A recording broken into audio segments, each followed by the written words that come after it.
Tefsiri Muyesser. A'raf suresi. A'udhu billahi mineşşeytanirracim. Kapırlık ve günah məsiyət qatarlıq yaman işlarni qilib qo'yib, ondan qayta iymon etib, yaxshi amallarni qilgan, gunohiga tavba qilgan va iymonida samimiy bo'lganlarga kelsak, sheksizki Rabbim ularni qilmishlariga samimiy tavba qilgandan keyin albatta mag'firat qilg'uchidir. Ularga va ularga o'xshash tavba qilg'uvchilarga rahim qilg'uchidir. Musa'nın ochiqi besilgandan keyin u o'zi yerga otgan Tavrat taxtalarini qo'lga oldi. Uningda Rabbidan qo'rquvchilarga hidoyat va rahmat qilinadiganligining bayoni yozilgan edi. Musa o'z qavmi ichidagi yaxshi kishilardan 70 kishini tanlab chiqib, ularni Alloh belgilab bergan vaqtda tur teg'iga elib chiqdi. Chunki Alloh ularni İsrail avlodi ichidagi mo'zayga cho'g'inganlarning gunohini tilish uchun qabul qiladiganligiga va'da bergan edi. Ular tur teg'iga kelgan chaqda Musaga: "Ey Musa, biz Allohning ko'magicha sana qat'iy ishonmaymiz. Sen Alloh bilan so'zlashgan bo'lsang, qani bizga uni ko'rsatgin" deb turib oldi. Shuning bilan ularga qattiq zilzila yuzlanishi bilanla ularning hammasi o'ldi. Musa Allohga iltijo qilib aytdi: "Ey Rabbim, endi men İsrail avlodiga nima deyman? Ularning tanlangan odamlarni halok qilib etding. Agar xohlasang, ularni va meni bu ishdan burla halok qilib etgan bo'larding." U chaqda menga bundoq ig'ir kelmaydi. "Ey Rabbim, oramizdagi ahmoqlarning qilmish tufaylidan bizni halok qilamsan. Bu qavmimning mo'zaydan yasalgan haykalga cho'qinganligi sendan kelgan sinoqdir. Sen uning bilan xohlagan bandangni ozg'unlikda qoldirsan, xohlagan bandangni hidoyat qilasan. Sen bizning egimiz va madadkorimizsan. Bizning gunohlarimizni mag'firat qilgin, bizga rahim qilgin. Sen gunohkorlarni afu qilg'uvchilarning va xatolashquchilarning aybini yo'g'igichilarning eng yaxshisisan. Bizni bu dunyoda yaxshi ishlarni qilishga muyassar qilgin. Oxiratda bizni yaxshilarning qatorida qilgin. Sheksizki biz gunohlarimizga tavba qilib sana qaytdik." Alloh Musaga aytdi: "Men azobim bilan qavming ichidagi oshu kishilarni azoblagandek, boshqa bandalarim ichidanmi xohlagan kishini azoblayman. Mening rahmatim maxluqotimning hammasiga o'rtaqdir. Rahmatimni mendan qo'rqadigan, mening azobimdan hazar aylaydigan, bo'ydigan farzlarimni ado qiladigan, gunoh ma'siyatdan yiroq turadigan, mening yegona iloh ekanligimga dalolat qiladigan dalil pokitlarga ishonadigan kishilarga tegishli qilaman. Rahmatimni yana o'qish va yozishni o'rganmagan elchi Muhammad alayhisalomga ergishadigan kishilarga xos qilaman. Ular o'zidagi Tavrat Injillarda Muhammad alayhisalomning sifatining mundaq yozilganligini ko'radi. O payg'ambar ularni Allohning yakka yagona iloh ekanligiga iymon etishga, uning itoat qilishga va dinda yaxshi deb qaralgan har qanday ishlarga buyuradi. Ularni Allohga sherik keltirishdan, osiylik qilishdan va dinda yomon deb qaralgan har qanday ishlardan to'sadi. Ularga pok narsalarni yeyish, ichishni va o'ylanishni halol qiladi. Cho'shqa go'shtiga o'xshash nopok narsalarni yeyishni va Alloh cheklagan ishlarni qilishni harom qiladi. Paskini bo'lib qolgan yerni kesib tashlash, g'animatlarni ko'ydirib etish sababli odam o'ltirgan kishini o'ltirish qatorliq ilgari ularga buyurilgan ig'ir diniy majburiyatlarni amaldan qoldiradi.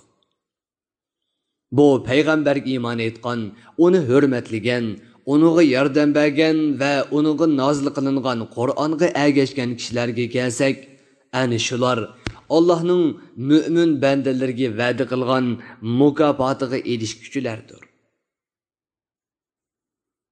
Ey payg'ambar, insonlarning hammasiga aytqinki, men haqiqatan osmonlarning, zaminning va ularning orsidagi barliq narsalarning egasi bo'lgan Allohning hammanglarga avatgan elchisiman.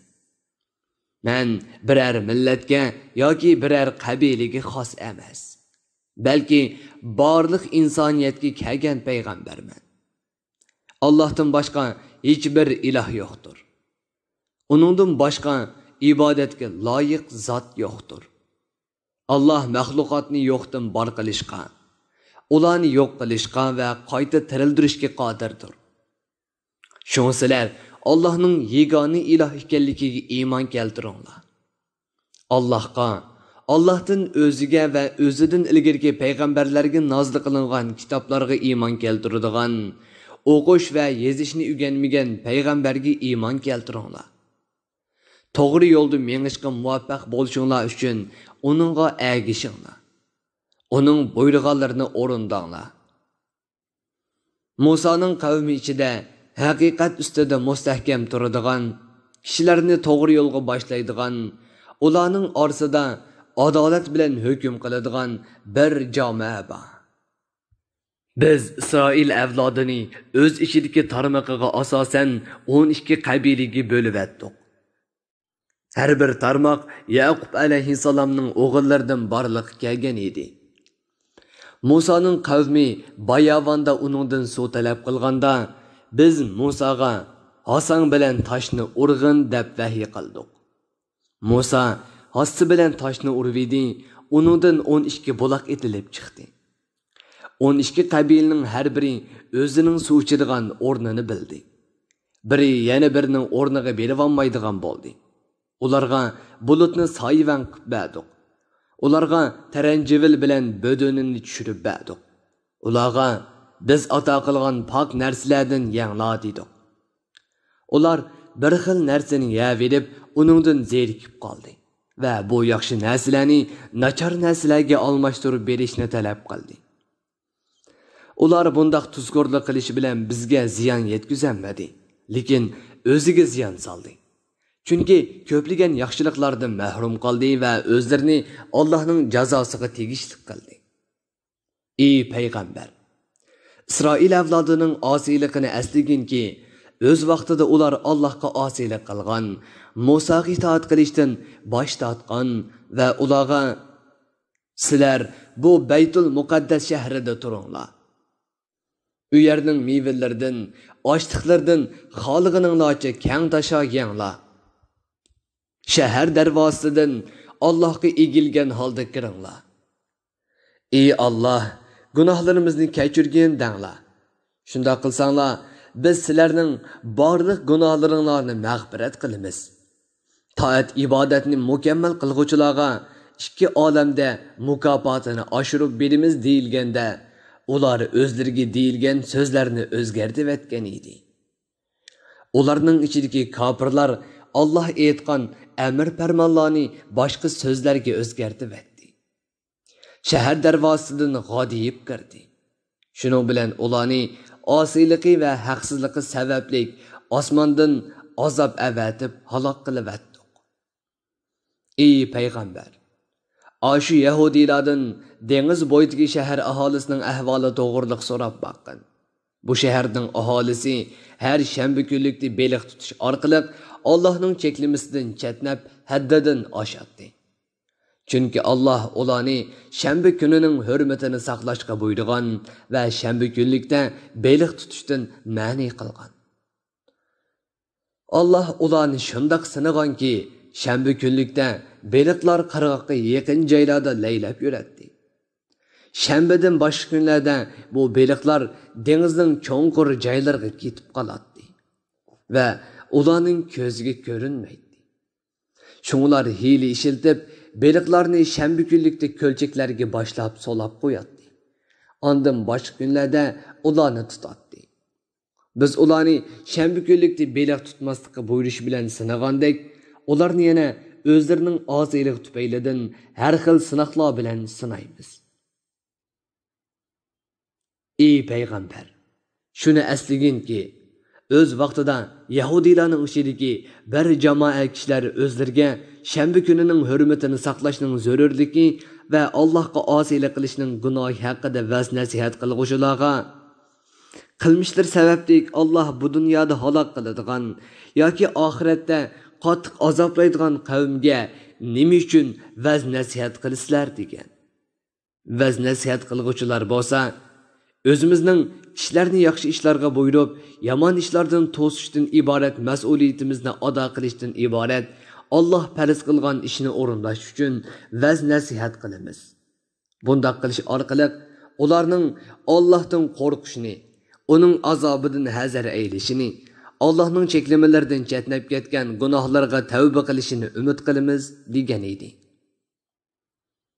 Ularning ichidagi shanba kunlikda Allohning amriga osiylik qilib, beliq tutgan jamoaga o'ziga qilingan vaz nasihatni qabul qilmagan, gunoh ma'siyatda texmu haddidan oshgan, vaz nasihat qilguvchilarning nasihatlariga quloq solmagan chaqda Alloh vaz nasihat qilguvchilarni qutqizib kelib, shanba kunlikda Allohning amriga osiylik qilib, beliq tutgan jamoani qilmishlari sababli shiddatli azob bilan jazoladi. Ular Allohning shanba kunlikda beliq tutmanglar degan amriga xiloflik qilib, haddidan oshganligi va Allohga osiylik qilganligi uchun Alloh ularga barcha yaxshilikdan jiroq qilinib, xor maymun bo'lib ketinglar dedi. Va ular shundoq bo'lib ketdi. Tafsirim muyassar. Bir guruhi o'dmalar nashrga tayyorlagan. Tarjima qilguvchi Muhammad Yusuf Muhammad Tursun. Muharrir Abdurrahim Davlat.